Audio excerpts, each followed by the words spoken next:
And man, it is always something with this lady.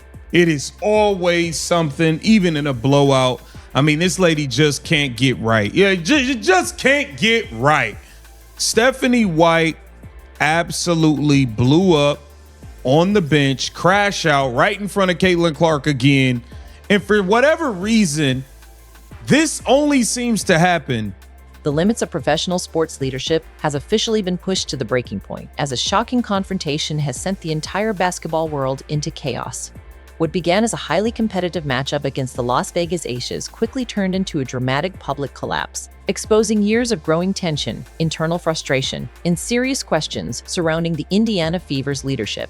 Tonight, we are breaking down the explosive moment that allegedly placed head coach Stephanie White and Caitlin Clark at the center of a stunning sideline confrontation, creating a situation so intense that it sparked immediate national attention and forced the league's leadership into the spotlight.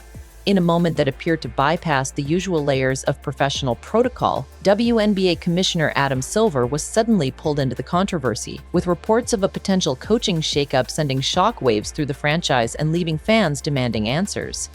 But the biggest development came only minutes later, when Caitlin Clark reportedly delivered an emotional message that raised even more questions about her future with the organization and placed Stephanie White's leadership under an unforgiving microscope. The protective public relations narrative was beginning to fall apart. The carefully prepared explanations were no longer enough, and the pressure surrounding this franchise had officially reached a dangerous new level. To understand why this confrontation became such a massive story, we have to examine the shocking details surrounding the final bench exchange that sent fans across the internet into a frenzy. The coaching staff appeared to believe they could continue managing the team without facing serious consequences. But as the Las Vegas Aces continued applying relentless pressure, the tension on the Indiana bench reportedly reached its breaking point, turning a routine basketball game into one of the most explosive leadership controversies of the season.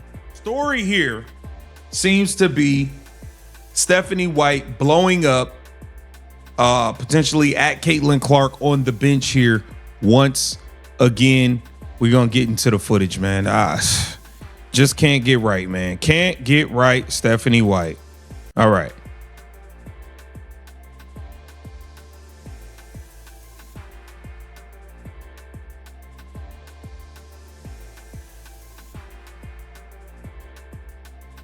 Oh, yeah, she losing it. Oh, yeah, she's snapping. Yeah, she's pissed. Now, a lot of people are saying she was crashing out on Caitlin Clark again. This is in the beginning of that third quarter when Caitlin Clark was in and the Las Vegas Aces made their run. Caitlin Clark, I believe she had a turnover. And you see Stephanie White just snap. And I'll show you Caitlin Clark is sitting right here. This is Caitlin Clark right here. You see her drinking a Gatorade bottle right here. This is Caitlin Clark. And Stephanie White is absolutely losing it. And you see Caitlin Clark right there. When she leans forward, you could tell that's her right here. In a stunning development that sent shockwaves through professional basketball, the controversy surrounding the Indiana Fever's leadership reportedly reached a point where major changes suddenly appeared unavoidable.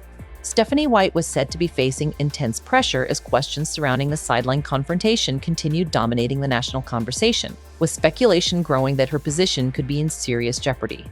The situation quickly became a major test for how professional sports organizations respond when tensions between a coach and a superstar become impossible to ignore. But the most dramatic moment of the night came after the final whistle, when Caitlin Clark finally broke her silence during the post-game media session. After remaining quiet while the controversy continued to explode across the basketball world, Clark's first public comments immediately became the focus of intense discussion, with fans and analysts carefully examining every word for clues about her relationship with the franchise, her future with the team, and the growing tension surrounding the coaching situation. What she said next had the potential to completely change the direction of the story and turn an already explosive night into a defining moment for the Indiana Fever.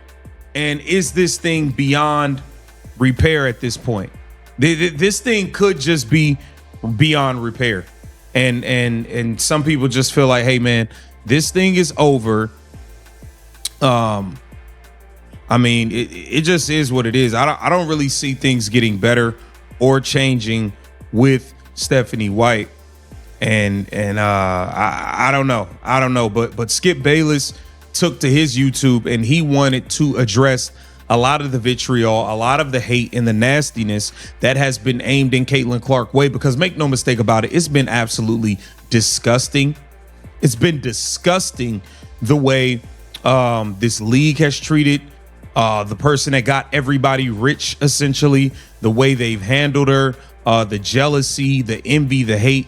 It's been nasty, to say the least. That's just the real. That's just the real, people. Like, we got to call it like we see it. Skip Bayless went on to address this. Let's check it out. And I'm saying, she's your golden goose, man. I said this 1,000 times the first 2 years. How can you women not see how much she's done for you? You were flying coach, and now you got team planes. Yeah. You're playing before packed houses. Y'all was sitting next to Tom, Dick, and Harry on flights. Caitlin Clark popped up. Everybody got private flights. All flights private as soon as she popped up. Y'all got $1 million contract, all types of stuff that y'all would not have gotten this quickly. I know y'all like to run to say, oh no, we were seeing, incremental year-over-year growth. Well, damn it went from incremental to exponential, goddamn it. She went and turned this whole thing up. Now everybody is eating. Everybody is eaten because of Caitlin. In a shocking sequence that sent fans, sponsors, and the basketball world into an uproar, Stephanie White was portrayed as engaging in an intense verbal confrontation with Caitlin Clark before sending the superstar back to the bench, creating immediate questions about the decision and the tension surrounding the Indiana Fever. This was no longer being viewed as a simple tactical adjustment. To millions watching, the moment appeared deeply personal, raising concerns that the team's most important player was being placed in the middle of a growing leadership crisis. As Clark sat on the sideline visibly frustrated, viewers around the world began dissecting every expression, gesture, and exchange, accusing the organization of allowing internal conflict to overshadow competitive basketball. While the arena staff worked to maintain order and the controversy continued spreading across social media, attention quickly shifted toward the league office. The situation had become too significant to ignore, with questions emerging about the potential impact on the franchise's reputation, sponsors, and overall credibility. As the tense scene unfolded during the live broadcast, league leadership was reportedly monitoring the situation closely, fueling speculation that the controversy could lead to major consequences for the Indiana coaching staff. Instead of waiting for routine end-of-season review, the growing pressure created the impression that an immediate response might be necessary, turning a sideline dispute into a full-scale leadership crisis that had suddenly captured the attention of the entire basketball world. It affects me a little bit more than I do put on, and I would never change any of that for the world, but I think it's important that people do remember that part of it too. So, at the same time, it's really interesting to me because, even I turned the TV on Sunday, and that game was on Wednesday, and that's all people are still talking about. And I feel like that's just a real disservice to our league. And I get it. You talk about it. You talk about whether it's flagrant. You talk about whatever it is. But to continue to beat down, and then for the narrative to be taken other places that is really just that's just really not acceptable, I think is just, it's hard to see, and it's a disservice to my team, but it's also a disservice to the other teams in this league and other players in this league. There's so much amazing talent, and there's so many amazing players that are playing at an incredibly high rate. And I remember, I think it was Sunday or Saturday, whatever day that was. I remember watching them discuss it. Standing before a room filled with stunned reporters, Caitlin Clark reportedly delivered an emotional statement that immediately sent shockwaves through the basketball world. Rather than allowing the growing controversy to define her future, Clark was portrayed as making it clear that she could no longer ignore the mounting tension surrounding the organization, fueling speculation that she was considering a major change in her career. With emotions running high, her message was interpreted by fans as a powerful reflection of the frustration, uncertainty, and pressure she had experienced throughout the turbulent situation. Many supporters believed her words exposed a deeper breakdown in communication, trust, and leadership behind the scenes, while others questioned whether the ongoing conflict had permanently damaged the relationship between Clark and the coaching staff. The statement instantly became the center of national discussion, with fans and analysts dissecting every phrase and asking the same question. Had the tension surrounding Stephanie White and the Indiana Fever finally reached the point where Caitlin Clark was ready to walk away from the entire situation? Said, Caitlin Clark did not build the WNBA. The WNBA was built on the backs of many people who came before Caitlin Clark, most of them being sisters, meaning black ladies. That's irrelevant. The Cynthia Coopers, the Sher. That's actually irrelevant. The race that they were is irrelevant. That's the WNBA's problem. The race of whoever built the WNBA is irrelevant. Do you see NBA players saying the NBA was built off of white guys? I mean, come on. What conversations are we having? Cheryl Swoops of the world. Oh, George Mikan. Oh, come on. Lisa Leslie's of the world. Maya Moore's of the world. List goes on and on. Don't get me wrong. I ain't forget Diana Taurasi. You know, one of the GOATs. I ain't forget about her. I ain't forget about Sue Bird. I ain't forget about Breonna Stewart. I certainly ain't gonna forget about Serena Ionescu. I'm not gonna forget about any of these other players. But you got a lot of sisters that have balled in the WNBA for years that made the WNBA what it was. And don't get me started with Asia Wilson. What did they make it? What did they make it other than a business that feeds, that steals money, essentially? What did they make it? Other than a business that wasn't profitable? That's a genuine question that I want people to actually answer. What did they make it? They didn't do anything for the WNBA other than just play in it. In terms of bringing attention and eyeballs and profitability to it, they didn't do anything. You can argue the founding fathers of the WNBA, like Cheryl Swoops and Cooper and them, you can argue that Clark's emotional statement did more than confirm the concerns already spreading among fans. It sent the entire coaching controversy into a completely different dimension. Suddenly, every decision, every sideline exchange, and every public comment surrounding the Indiana Fever was being examined under an unforgiving spotlight, placing Stephanie White and the organization under enormous pressure. The situation created a wave of uncertainty across the franchise, with supporters questioning whether the team's leadership had seriously misjudged the relationship between Caitlin Clark and the coaching staff. Across social media, fans reacted with frustration, arguing that Clark deserved a system built around her strengths instead of a style they believed limited the team's offensive potential. Others criticized the public messaging surrounding the situation, claiming that the coach's comments appeared unnecessarily dismissive toward the superstar. One sarcastic reaction mocked the idea of celebrating a narrow victory over the Aces while pointing out that Las Vegas was without Aja Wilson, while another argued that Indiana's offense remained slow, predictable, and difficult to watch.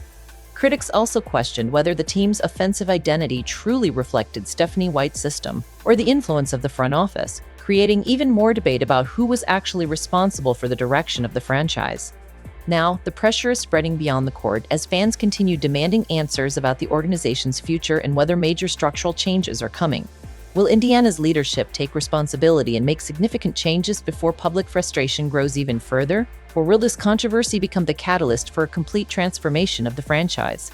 One thing is certain: every decision from this point forward will be watched with extraordinary attention. So make sure you subscribe and turn on notifications, because this story is far from over and the next major development could completely reshape the future of the Indiana Fever. The limits of professional sports leadership has officially been pushed to the breaking point, as a shocking confrontation has sent the entire basketball world into chaos.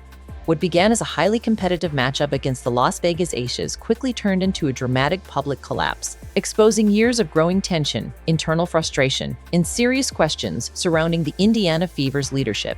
Tonight, we are breaking down the explosive moment that allegedly placed head coach Stephanie White and Caitlin Clark at the center of a stunning sideline confrontation, creating a situation so intense that it sparked immediate national attention and forced the league's leadership into the spotlight. In a moment that appeared to bypass the usual layers of professional protocol, WNBA Commissioner Adam Silver was suddenly pulled into the controversy, with reports of a potential coaching shakeup sending shockwaves through the franchise and leaving fans demanding answers. But the biggest development came only minutes later, when Caitlin Clark reportedly delivered an emotional message that raised even more questions about her future with the organization and placed Stephanie White's leadership under an unforgiving microscope. The protective public relations narrative was beginning to fall apart. The carefully prepared explanations were no longer enough, and the pressure surrounding this franchise had officially reached a dangerous new level. To understand why this confrontation became such a massive story, we have to examine the shocking details surrounding the final bench exchange that sent fans across the internet into a frenzy. The coaching staff appeared to believe they could continue managing the team without facing serious consequences. But as the Las Vegas Aces continued applying relentless pressure, the tension on the Indiana bench reportedly reached its breaking point, turning a routine basketball game into one of the most explosive leadership controversies of the season. In a stunning development that sent shockwaves through professional basketball, the controversy surrounding the Indiana Fever's leadership reportedly reached a point where major changes suddenly appeared unavoidable. Stephanie White was said to be facing intense pressure as questions surrounding the sideline confrontation continued dominating the national conversation, with speculation growing that her position could be in serious jeopardy. The situation quickly became a major test for how professional sports organizations respond when tensions between a coach and a superstar become impossible to ignore. But the most dramatic moment of the night came after the final whistle when Caitlin Clark finally broke her silence during the post-game media session. After remaining quiet while the controversy continued to explode across the basketball world, Clark's first public comments